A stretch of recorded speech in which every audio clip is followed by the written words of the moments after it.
नमस्कार, केबी edu world के इस चैनल में आप सभी का स्वागत है। आगे बढ़ने से पहले मैं आपसे गुज़ारिश है कि जो भी हमारे इस वीडियो को बराबर देखते रहते हैं, अगर आपको वीडियो अच्छा लगता है, तो आप हमें ज़रूर लाइक, कमेंट और सब्सक्राइब करें। आज मैं आपके सामने लेकर उपस्थित हूँ gravitational potential energy and escape velocity.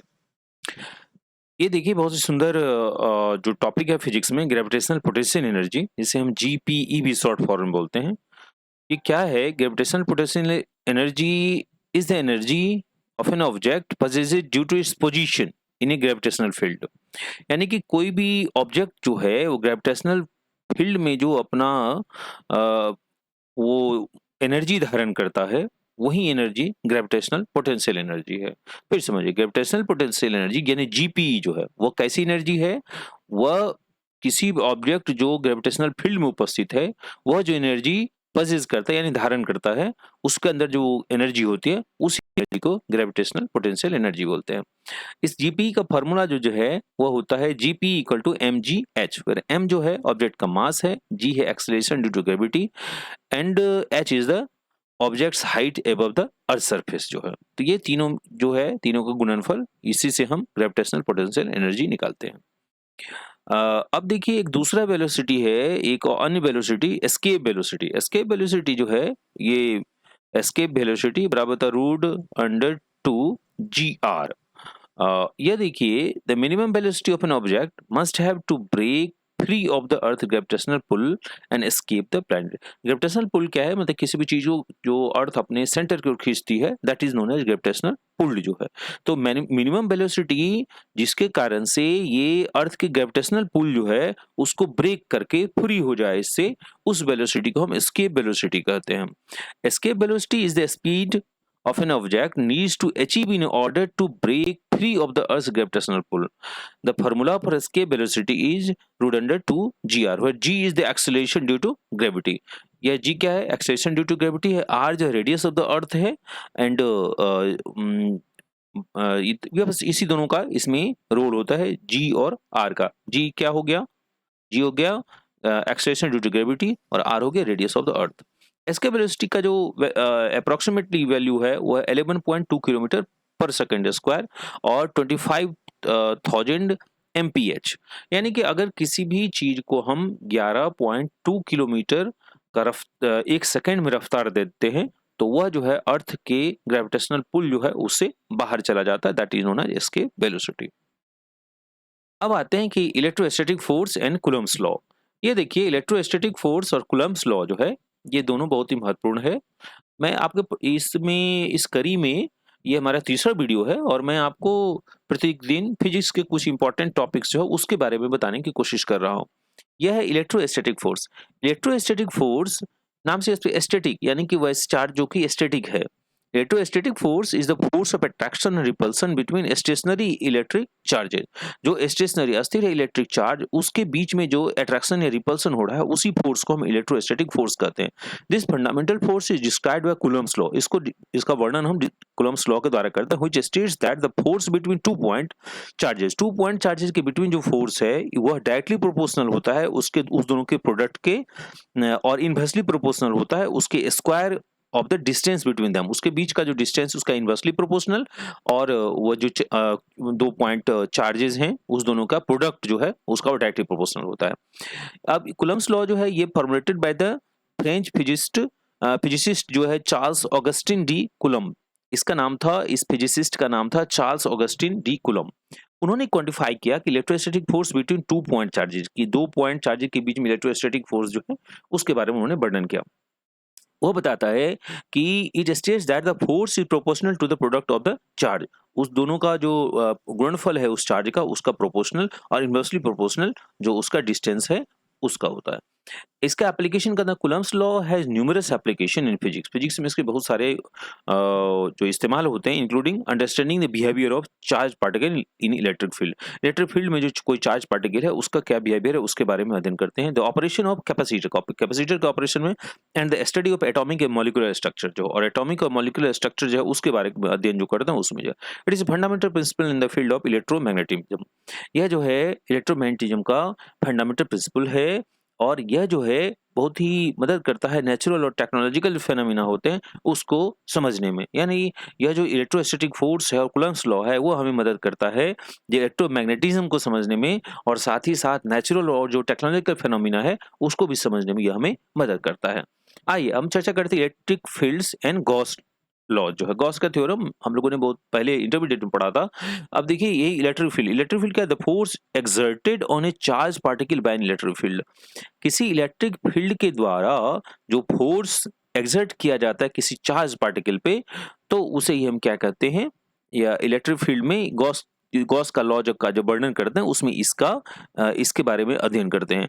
अब गॉस लॉ क्या है? यह कहता है यह relates the electric flux, it relate जो है electric flux through a close surface. अगर कोई सरफेस क्लोज्ड है उसमें जो इलेक्ट्रिक फ्लक्स जनरेट होता है, इलेक्ट्रिक फ्लक्स जनरेट हो रहा है वह जो है to the total charge enclosed by that surface. उस सरफेस के द्वारा जो टोटल चार्ज बंद है इनक्लोज्ड, वही उसी के द्वारा जो इलेक्ट्रिक फ्लक्स जनरेट होता है उसी के बारे में गॉस लॉ वर्णन करता है। अब इलेक्ट्रिक फ्लक्स क्या है?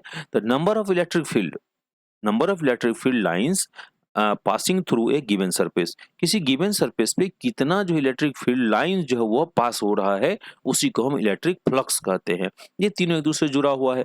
पहला क्या इलेक्ट्रिक फील्ड हो गया। इलेक्ट्रिक फील्ड क्या है? तो उसमें कितना फोर्स एक्सर्ट हो रहा है किसी भी चार्ज पार्टिकल का, वह हो गया वह जहां तक, यानी कि जहां तक वो अपना उसका अधिकार क्षेत्र है, दैट इलेक्ट्रिक फील्ड हो गया। अब इसी इलेक्ट्रिक फील्ड में कितना जो है number of electric field lines जो है वह एक गिवन सरफेस पे कितना गुजर रहा है इलेक्ट्रिक फील्ड लाइंस, उसको इलेक्ट्रिक फ्लक्स कहते हैं। और गॉस का जो नियम है वो यही रिलेट्स करता है कि electric flux through a close surface, इस क्लोज सरफेस में कितना इलेक्ट्रिक फ्लक्स जो है वह है जो total charge enclosed by that surface, उस सरफेस के द्वारा जो टोटल चार्ज बंद है वह उसके बारे में यह रिलेट्स करता है इलेक्ट्रिक फ्लक्स का, कि थ्रू क्लोज सरफेस में जो इलेक्ट्रिक फ्लक्स है वह और total charge enclosed by that surface, जो इसके बारे में गॉस थ्योरम जो है वह वर्णन करता है। तो गॉस लॉ क्या प्रोवाइड करता है? यह पावरफुल वे है to calculate the electric field produced by symmetric charge distributions, कि चार्ज का डिस्ट्रीब्यूशन जो है उसके बारे में जो है यह गॉस थ्योरम आपका वर्णन करता है। By relating the electric flux through a close surface to the total charge enclosed. देखिए यहाँ और स्पष्ट क्या है कि by relating the electric flux जो है थ्रू ए क्लोज सरफेस, एक क्लोज सरफेस में कितना इलेक्ट्रिक फ्लक्स है और वह टोटल जो है चार्ज उसमें बंद जो है, इस दोनों का जो कंपैरिजन है वह हमें गॉस के थ्योरम से पता चलता है। Gauss law allows us to determine the electric field without having to solve the complicated differential equations that govern the field जो है। ये इसके द्वारा गॉस लॉ जो है वो अलाउ करता हमें इलेक्ट्रिक फील्ड में कि विदाउट हैविंग टू सॉल्व, बिना उसको सॉल्व किए हुए, द कॉम्प्लिकेटेड डिफरेंशियल इक्वेशन बिना उसके सॉल्व किए हुए हमें ये अलाउ करता है कि उसके बारे में टोटल चार्ज कितना इंक्लोज्ड है उसके बारे में पता करने में। आइए अब आगे देखते हैं हम लोग magnetic field and the Biot Savart's law. देखिए बायोट-सेवर्ट लॉ जो है ये क्या करता है कि magnetic fields are fundamental to our understanding of electromagnetism and the behaviour of charge particle, कि चार्ज पार्टिकल का क्या बिहेवियर है और इलेक्ट्रोमैग्नेटिज्म को समझने में यह मैग्नेटिक फील्ड जो है यह फंडामेंटल रोल अदा करता है। यह कहता है द बायोट-सेवर्ट लॉ कहता है, यह डिस्क्राइब करता है हाउ इलेक्ट्रिक करंट कैसे इलेक्ट्रिक करंट जो है प्रोड्यूस होता है एक मैग्नेटिक फील्ड में, जो इन द स्पेस उसके चारों तरफ जो स्पेस रहता है उसमें कितना मैग्नेटिक फील्ड प्रोड्यूस हो रहा है उसके बारे में बायोट-सेवर्ट लॉ बताता है। क्या बताता है? द बायोट-सेवर्ट लॉ डिस्क्राइब्स, ये वर्णन करता है कि कैसे मैग्नेटिक फील्ड में कैसे जो है इलेक्ट्रिक करंट जो है वो प्रोड्यूस होता है किसी मैग्नेटिक फील्ड में जो उसके चारों तरफ स्पेस है। यानी कि यह वर्णन करता है कि किसी भी जो मैग्नेट है या अगर वो मैग्नेटिक फील्ड वहाँ जनरेट हो रहा है तो उस मैग्नेटिक फील्ड में जो है कितना करंट जो है प्रोड्यूस हो रहा है जो उसके चारों तरफ का स्पेस है, यही बायोट-सेवर्ट लॉ बताता है। यहाँ देखिए जैसे ये इसका इलेक्ट्रिक फील्ड है तो इस इलेक्ट्रिक फील्ड में कितना करंट जो है वो प्रोड्यूस हो रहा है, इसी के बारे में आपको यह बताता है Biot Savart law. This law allows us to calculate the magnetic field at any point in space due to a current carrying wire और a collection of current elements. यहाँ और क्लियर कर दिया है, ये अलाउ करता है मैग्नेटिक फील्ड जो है उसको कैलकुलेट करने में, वो किसी भी पॉइंट पे, जो उस स्पेस में किसी भी पॉइंट पे जो करंट कैरिंग वायर, जो करंट कैरिंग वायर जो है या कलेक्शन ऑफ करंट एलिमेंट्स है, उसको यह कैलकुलेट करने में कि जो कितना मैग्नेटिक फील्ड वहां जनरेट हो रहा है। Bates-Watt law states that the magnetic field strength is directly proportional to the current flowing through the wire and inversely proportional to the square of the distance from the wire। ठीक उसी तरीके से जैसे कि coulombs law हम लोगों ने देखा, तो यहाँ भी क्या है, यह डायरेक्टली प्रोपोर्शनल है कि कितना करंट उसमें फ्लो हो रहा है एक वायर से, और इनवर्सली प्रोपोर्शनल किसका होता है कि उसका जो डिस्टेंस है उस वायर का, उसका इनवर्सली प्रोपोर्शनल होता है। This relationship helps explain how electromagnets work and form the basis of many devices. यह एक्सप्लेन करता है कि कैसे इलेक्ट्रोमैग्नेट्स जो है वर्क करता है और कैसे वह जो है डिवाइस में जो है उसका इस्तेमाल होता है, इसके बारे में। From electric motors to transformer, electric motor से लेकर ट्रांसफार्मर में कैसे उसका इस्तेमाल होता है, उसके बारे में बायोट-सेवर्ट लॉ वर्णन करता है। फिर आगे आते हैं तो फैराडेज लॉ ऑफ इलेक्ट्रोमैग्नेटिज्म। उसमें इलेक्ट्रोमैग्नेटिज्म फैराडे लॉ का क्या योगदान है, या इलेक्ट्रोमैग्नेटिक इंडक्शन में उसका क्या रोल है। ये देखिए, चेंजिंग मैग्नेटिक फील्ड जो है, Faraday's law states, Faraday law बताता है कि that a charging magnetic field induces an electromotive force. यह जो है इंड्यूस करता है मैग्नेटिक फील्ड इलेक्ट्रोमोटिव फोर्स को इन ए कंडक्टर, किसी भी कंडक्टर में जो है यह मतलब फैराडे लॉ क्या बताता है कि चेंजिंग मैग्नेटिक फील्ड, अगर मैग्नेटिक फील्ड में चेंज हो रहा है तो वो इंड्यूस करता है इलेक्ट्रोमोटिव फोर्स को किसी कंडक्टर में। This occurs when the magnetic field passing through a loop of wire is Altered. अगर किसी लूप ऑफ वायर जो है उस वो अल्टर्ड होता है तो वहां से मैग्नेटिक फील्ड जो है जो पास होता है वही कॉज कारण बनता है इलेक्ट्रॉन्स टू मूव, इलेक्ट्रॉन को मूव करने में, and generate an electric current, और इलेक्ट्रिक करंट जो है उसका जनरेशन होता है। अब देखिए, इलेक्ट्रोमैग्नेटिक इंडक्शन में द इंड्यूस्ड ईएमएफ, जो इंड्यूस्ड ईएमएफ है यह प्रोपोर्शनल होता है the rate of change of the magnetic flux through the loop. उस लूप के द्वारा जो मैग्नेटिक फ्लक्स जो में जो चेंज हो रहा है उसको, उसके बारे में यह इलेक्ट्रोमैग्नेटिक इंडक्शन जो बताता है। द इंड्यूस्ड ईएमएफ, यहाँ जो मैग्नेटिक फील्ड जो है चेंज, मैग्नेटिक फील्ड अगर चेंज हो रहा है तो उसके चलते जो मोटिव फोर्स है वह जो इंड्यूस होता है, तो यहाँ जो है, हाँ, यहाँ उसी को जो है ये बता रहा है कि द इंड्यूस्ड ईएमएफ, जो ईएमएफ इंड्यूस्ड हुआ वह प्रोपोर्शनल होता है rate of change of the magnetic flux, कि मैग्नेटिक फ्लक्स कितना चेंज हो रहा है उसके रेट ऑफ चेंज का उस लूप के द्वारा, उसके बारे में ये बताता है। This principle underlines the operation of transformer. यहाँ ये ट्रांसफार्मर में, जनरेटर्स में और मेनी अदर इलेक्ट्रिकल डिवाइसेस में इसका इस्तेमाल होता है इलेक्ट्रोमैग्नेटिक इंडक्शन का। तीसरा हमारा है लेंज लॉ। लेंज लॉ क्या कहता है, यह स्टेट करता है that the direction of the induced current, जो इंड्यूस्ड करंट का डायरेक्शन है is such that it opposes the change in the magnetic field. वह जो है मैग्नेटिक फील्ड जो है उसका अपोज करता है। This means that the induced current will create a magnetic field. Induced current जो है मैग्नेटिक फील्ड क्रिएट करेगा that opposes the original change in magnetic flux. जो ओरिजिनल चेंज होता है मैग्नेटिक फ्लक्स में उसको यह अपोज करता है। तो ये तीन लॉ बहुत ही महत्वपूर्ण लॉ है। इस तीन जो लेंज लॉ है, फैराडे लॉ है, कुलम्स लॉ है, इसका बहुत ही महत्वपूर्ण योगदान है। Biot Savart law also.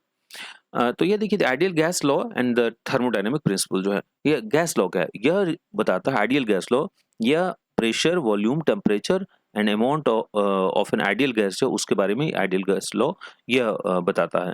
जैसे first law of thermodynamics, energy can be transformed but not created और डिस्ट्रॉयड। जो है energy can be transformed but not created और डिस्ट्रॉयड, यही ऊर्जा संरक्षण का सिद्धांत जो है वो फर्स्ट लॉ ऑफ थर्मोडायनेमिक्स इसी कारण कहा जाता है। सेकेंड लॉ ऑफ थर्मोडायनेमिक्स ये क्या कहता है, entropy of an isolated system.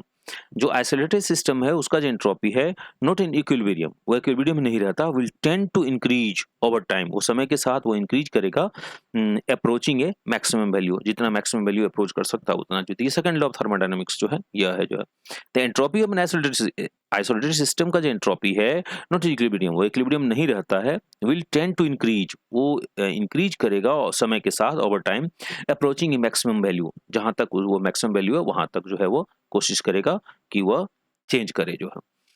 Ideal gas law is a fundamental equation in physics that relates the pressure volume temperature and amount of ideal gas. जो है आइडियल गैस का pressure volume temperature क्या होता है उसके बारे में यह एक्सप्लेन करता है। It is derived from the kinetic theory of gases, यह kinetic theory of gases derive करता है and is crucial for understanding the behaviour of gases, और बिहेवियर ऑफ गैसेस को समझने में ये बहुत ही मददगार होता है। The first and second law of thermodynamics describe the nature of energy. जो फर्स्ट और सेकंड लॉ ऑफ थर्मोडायनामिक्स का है वो एनर्जी का जो नेचर है, ट्रांसफॉर्मेशन है, and the tendency of isolated system, isolated system का जो टेंडेंसी होती है इंक्रीज करने की इन डिजॉर्डर ओवर टाइम जो है वो उसी को सेकंड लॉ और फर्स्ट लॉ ऑफ थर्मोडायनामिक्स बताता है। जो ये जो कुछ हमने आज कोशिश किया कि आपको जो फंडामेंटल लॉज है फिजिक्स के उसके बारे में आपको बताने का जो है। फिर किसी नेक्स्ट टॉपिक में और भी किसी अलग विषयों के साथ मैं उपस्थित रहूंगा। आज के लिए इतना ही। जाते जाते फिर आपसे गुजारिश है कि अगर आप हमारे चैनल पर नए हैं तो उसे सब्सक्राइब करें, और अगर आप पहले से मुझे देख रहे हैं तो लाइक, कमेंट और शेयर अवश्य करें। बहुत बहुत धन्यवाद, आभार।